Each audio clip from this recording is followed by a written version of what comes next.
Hi guys, sa video ito ay magluluto nga pala ako ng binangkal. Binangkal ito guys sa Bisaya, hindi ko alam siya sa Tagalog. So ang una kong ginawa dyan ay naglagay ako ng 4 cups na flour, 1 tablespoon baking powder, 1/2 teaspoon baking soda, and 1/2 teaspoon na salt. Tapos sinit aside ko lang siya. And another bowl na naman ay naglagay ako ng 3/4 cup brown sugar, 1 medium egg, 1/4 cup oil, and 1/2 cup na milk.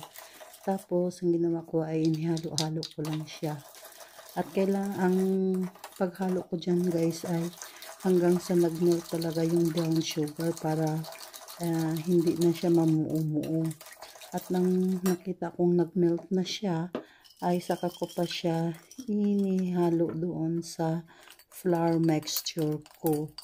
Tapos, ayan, inihalo-halo ko lang ng pagkatapos hanggang sa na-incorporate na yung milk at saka sugar mixture. Hindi ko alam kung anong tawag guys. Guys, huwag niyo akong ibas kasi hindi naman talaga ako kusinera. Ito luto-luto ko yung kung kailan namimiss ko yung mga pagkain Pinoy. So, nahirapan akong maghalo-halo kaya ginamitan ko siya ng mixer. At nung naihalo ko na siya ng maayos ay saka ko naman na siya pinamay na sinigurado kong hindi na siya magdikit sa kamay ko.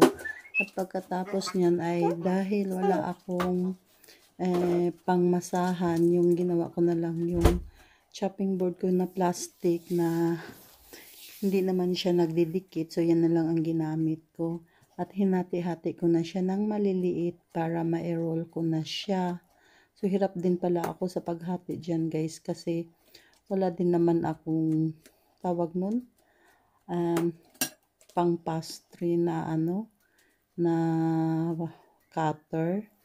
So yun, tansya-tansya lang yung akin guys kasi wala akong kiluhan eh. Kaya basta mabilog ko lang siya. Ang ginawa ko, binilog-bilog ko na siya lahat. Hanggang sa nung natapos na guys ay nilagyan ko na pala siya ng sesame seeds. Hindi ko siya nabidyohan yung sa sesame seeds guys. Pero yan na, nung nailagay ko na siya sa sesame, nalagyan ko na siya ng sesame seeds ay binilog-bilog ko ulit kay para siguradong magdikit yung sesame seeds at hindi siya mga tanggal kapag iprito na. So, time na guys na magprito. Nilagay ko na yung mantika. 1 litrong mantika nga pala ang ginamit ko dyan kasi gusto ko yung maglubog-lubog siya ng kaunti. So, nagpainit lang ako ng mantika niyan at nung ready na siya ay saka ko na siya inimpisahang i-deep fry. Ewan ko tawag niyan ba guys, deep fry ba o ano, basta niluto ko na siya sa mantika.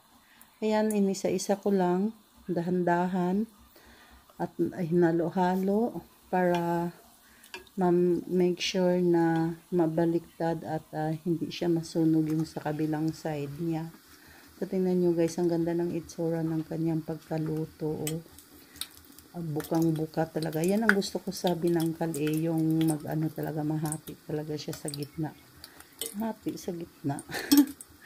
So ayun, nung nailuto ko na siya, tinanggal ko na at nakaluto nga pala ako ng marami niyan guys. So ang ginawa ko ay pinamigay ko sa kapitbahay. So ayan na ang aking binangkal.